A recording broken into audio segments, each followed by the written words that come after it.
జ్యోతిష్కులయ్యుండి పంచాంగం మీద అవగాహన ఉంటే మాత్రమే ఈ వీడియో మీకు ఉపయోగపడుతుంది. మిగతా వాళ్ళు స్కిప్ చేయొచ్చు. అనవసరంగా నెగిటివ్ కామెంట్లు పెట్టకండి.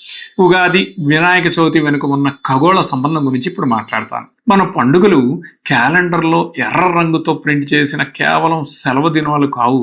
వాటి వెనుక తిథి, నక్షత్రం, చంద్రుడు, ఋతుచక్రం దాగి ఉన్నాయి. కొన్ని పండుగలు అయితే ఏకంగా విషవత్తుల అంటే ఈక్వినాక్సెస్ వంటి కీలకమైన ఖగోళ బిందువులతో కూడా ముడిపడి ఉంటాయి.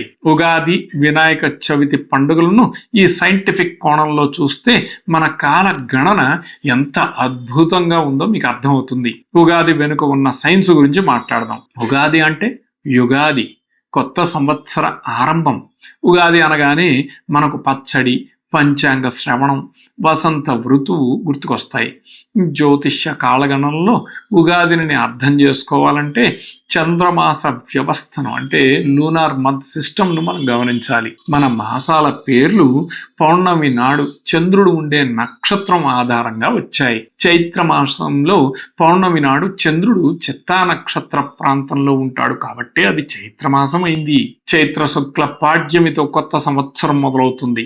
ఇక్కడ చంద్రుడు కాలసూచికగా ఉన్నాడు. మరోవైపు వసంత ఋతువుకు రవితో సంబంధం ఉంటుంది.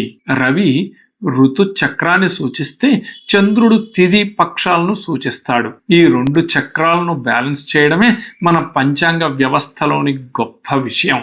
సంవత్సరంలో పగలు రాత్రి సమానంగా ఉండే సమయాన్ని విషువత్తు అంటే ఈక్వినాక్స్ అంటాం. వసంత విషువత్తు అంటే వర్నల్ ఈక్వినాక్స్ తర్వాత పగటి సమయం పెరుగుతూ ప్రకృతి కొత్త చైతన్యాన్ని సంతరించుకుంటుంది.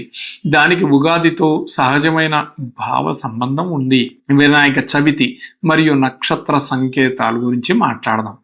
ఇక వినాయక చవితి విషయానికి చూస్తే భాద్రపద శుక్ల చవితి రోజున జరుపుకునే ఈ పండుగ నాడు మధ్యాహ్న సమయానికి అత్యంత ప్రాధాన్యత ఉంటుంది. ఆ సమయంలో చంద్రుడి గమనాన్ని గనక మనం పరిశీలిస్తే చిత్త లేదా స్వాతి నక్షత్ర ప్రాంతంలో ఒక ఆసక్తికరమైన ఖగోళ సంకేతం ఏర్పడుతుంది. ఆ ప్రాంతంలోని ప్రకాశవంతమైన నక్షత్రాల్ని కలిపి చూసినప్పుడు ఒక ఏనుగు తలను, తొండాన్ని గుర్తు చేసే అద్భుతమైన ఆకారం ఆకాశంలో కనిపిస్తుంది అని ఖగోళ మనం పంచాంగ గణితం చేసేవాళ్ళు ఎవరైనా తెలుసుకొని ఉంటారు. వాళ్ళు దీనిని వినాయక స్వరూపంతో అనుసంధానించడం ఎంత గొప్ప విషయం కదా. మన పూర్వీకులు దైవారాధనను, కాలగణనను విడదీయలేదు.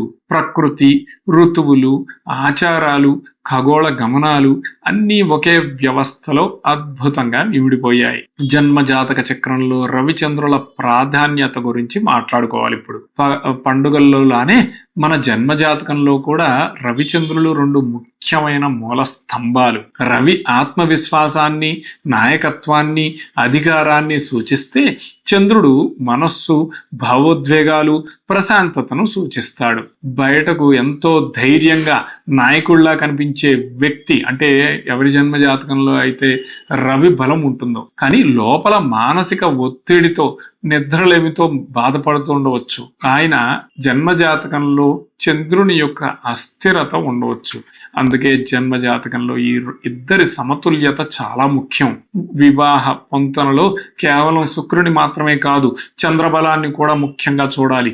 ఎందుకంటే రోజువారీ భావోద్వేగాలు, మనస్సులు కలవడానికి చంద్రుడే కారణం. పండుగలు అంటే కేవలం ఆచారాలు కాదు, మనలోని కాలాన్ని సమతుల్యం చేసుకునే గొప్ప అవకాశాలు. కాలం, దేవతా తత్వం, ఖగోళ శాస్త్రాన్ని కలిపి చూసినప్పుడు మన సాంప్రదాయం ఎంత సమగ్రమైనదో అర్థమవుతుంది మనకి.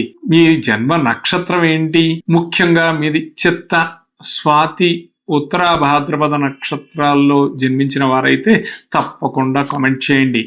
ఇలాంటి లోతైన జ్యోతిష్య విశ్లేషణల కోసం ఆస్ట్రోవేద క్రియేషన్స్ ఛానల్ను ఇప్పుడే ఫాలో అవ్వండి.